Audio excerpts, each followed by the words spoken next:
I adjusted the black camera strap around my neck one more time, checking my reflection in the ladies' room mirror at the Grand Meridian Hotel. The press badge hanging from the lanyard read, Melissa Chan, Event Photography, and I'd borrowed the name from a college friend who'd moved to Singapore years ago. My hands were shaking as I applied one more coat of red lipstick, a shade I never wore. David wouldn't recognize me like this. At least, that's what I kept telling myself. My husband was receiving the Rising Star Award from the American Institute of Architects tonight, the biggest achievement of his career. And I was about to crash it disguised as a photographer because 3 days ago I'd found a hotel receipt in his jacket pocket. The Belmont Suites. The same night he'd told me he was working late at the office, finalizing the Harbor District project. I know what you're thinking. Why not just ask him? Why not have an adult conversation? Because 2 weeks before that receipt, I'd overheard the tail end of a phone call. He'd been laughing in a way I hadn't heard in months, his voice soft and warm. When I walked into his home office, he'd ended the call abruptly. "Just a colleague," he'd said, not meeting my eyes. "About the presentation tonight." And because that very morning, I'd received a letter from Dr. Morrison's office.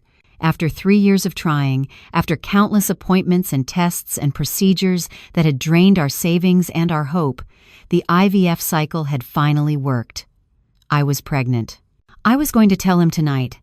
I'd even bought a small pair of baby shoes wrapped in blue tissue paper, hidden in my car. But then I'd found that hotel receipt, and suddenly I needed to know who my husband really was before I told him he was going to be a father. The ballroom was already filling with architects, designers, and industry executives. I slipped through the service entrance, camera raised, looking professional and busy.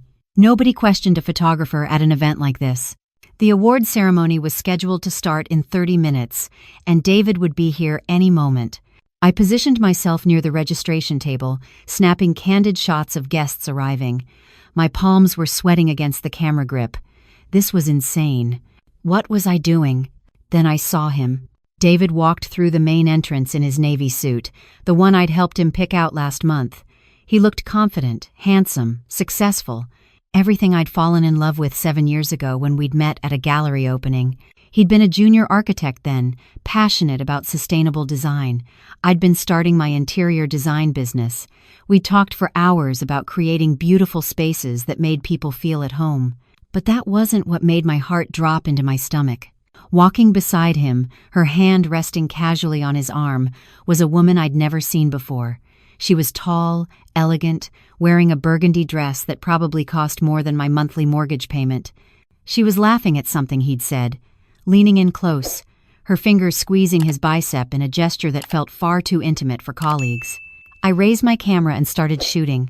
Through the lens, I could see everything more clearly. The way she looked at him, the way he smiled down at her, the comfortable ease between them that came from spending time together, real time. Not just work meetings. They moved toward the cocktail reception area, and I followed at a distance, weaving through the crowd. My photographer's badge was my shield, my invisibility cloak. I was just part of the scenery, documenting the event. "David!" A man in a gray suit approached them, hand extended. "Congratulations on the nomination. You must be so proud." "Thank you, Marcus." David shook his hand warmly. "I couldn't have done it without my amazing team." "And this must be your wife?" Marcus turned to the woman in burgundy. "I've heard so much about the talented couple behind the Harbor District project." I froze. The camera felt like it weighed 1,000 pounds. The woman laughed, a sound like wind chimes. "Oh no, I'm just—" "This is Vanessa Cole," David interrupted smoothly. "She's the lead engineer on the project. My wife couldn't make it tonight. Work commitment." Work commitment. I'd told him I had a client meeting that would run late. A lie. Because I'd been planning this. And now here I was, watching my husband lie to a colleague about where his wife was. "Such a shame," Marcus said. "Well, you two make quite a team. The design is revolutionary." They chatted for a few more minutes, and I mechanically kept shooting photos, my mind racing. The lead engineer, Vanessa Cole. I'd heard David mention that name before, but always in passing, always in the context of structural calculations and load-bearing walls, never with that warmth in his voice, never with that look in his eyes. I needed air. I needed to think. I ducked through a side door into a service corridor, leaning against the wall and closing my eyes. The baby shoes in my car felt like they were burning a hole through my consciousness. I pressed my hand against my stomach, still flat, no visible sign of the life growing inside me. What was I doing? What was I going to do? "Excuse me, are you the photographer?"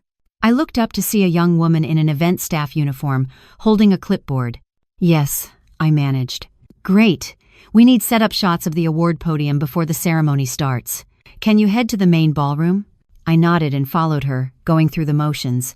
Professional, detached, just doing a job. The ballroom was stunning. Crystal chandeliers, round tables with white linens and gold chairs, a stage with a podium, and a large screen displaying the AIA logo. I took wide shots, detail shots, moved around the space like I knew what I was doing. And then I heard her voice. "The lighting is perfect from this angle." I turned. Vanessa was standing near the stage, looking up at the spotlights. She wasn't talking to me, but to someone on her phone. "Yes. I made sure they positioned the award table where you suggested. He's going to love it." She paused, listening. I know. 7 years is a long time, but tonight is special. She deserves this surprise." Another pause. "Okay, see you in 20 minutes, don't be late." She ended the call and smiled to herself, then walked back toward the reception area. I stood there, camera hanging, forgotten in my hands. She deserves this surprise. 7 years. My 7-year wedding anniversary with David was next week. We'd planned a quiet dinner, nothing fancy. Money was tight after the IVF treatments. Was Vanessa planning something for me? That made no sense. She didn't know me. Unless David had asked her to help plan an anniversary surprise. But that didn't explain the hotel receipt.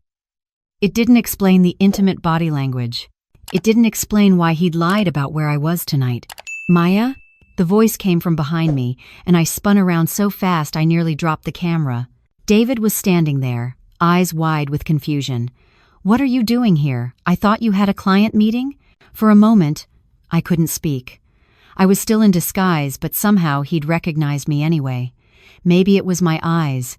Maybe it was the way I stood. Maybe after 7 years of marriage, you can't really hide from someone who knows you. "I could ask you the same thing," I said quietly. "About a lot of things." His confusion shifted to concern. "What do you mean? Who's Vanessa Cole, David?" The color drained from his face. She's my colleague. I told you that. You told Marcus I couldn't make it tonight because of work. You didn't tell him I'd be here. Why?" "Maya, this isn't..." He looked around, suddenly aware we were in a public space. "Can we talk about this somewhere private? Like the Belmont Suites?" The words came out sharper than I intended. "Room 412? 2 weeks ago?" He went very still. "You found the receipt." "I did. And you thought..." He closed his eyes. "Oh God. Maya, you thought I was cheating on you. What else was I supposed to think? You were supposed to trust me." His voice rose, then he caught himself, lowering it again. "You were supposed to ask me instead of whatever this is." He gestured at my camera, my press badge, my disguise. "Trust?" I felt anger rising in my chest, hot and defensive. "You've been distant for months. You've been taking calls in private. You lied about where you were that night. What was I supposed to think? I was planning a surprise." "What?" David ran his hand through his hair, a gesture I knew meant he was frustrated.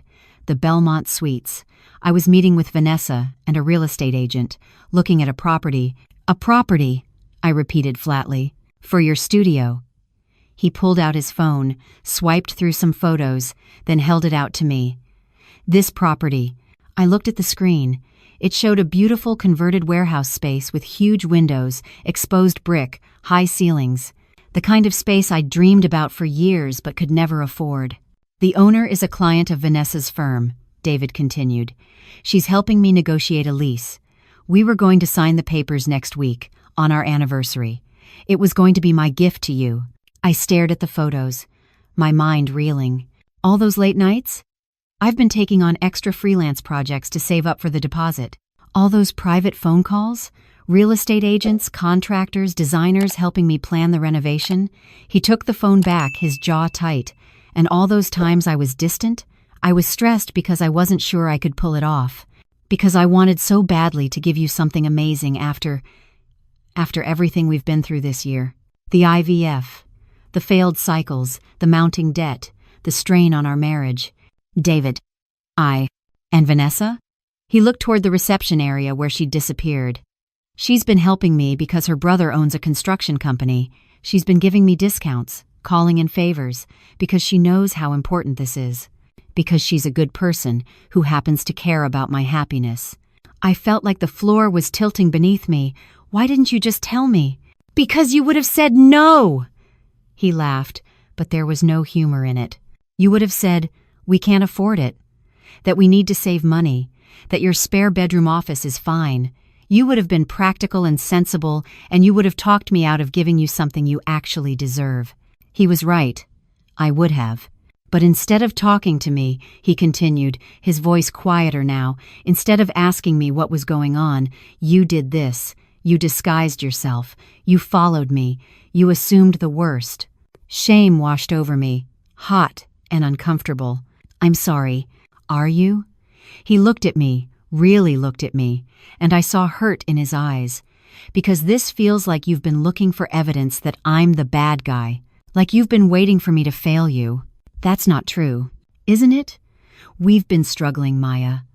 The IVF, the stress, the money problems, and somewhere along the way you stopped believing in us.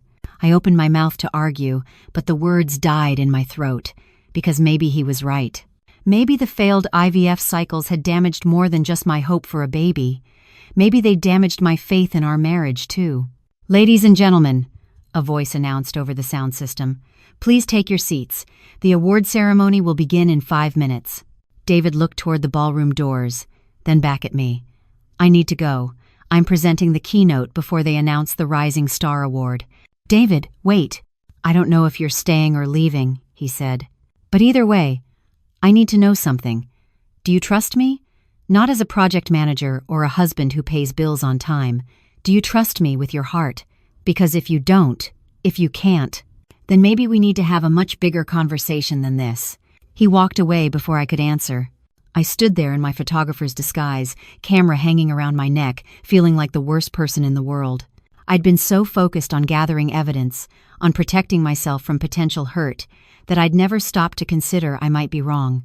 That my fear might be destroying the very thing I was trying to protect. I should leave. I should go home.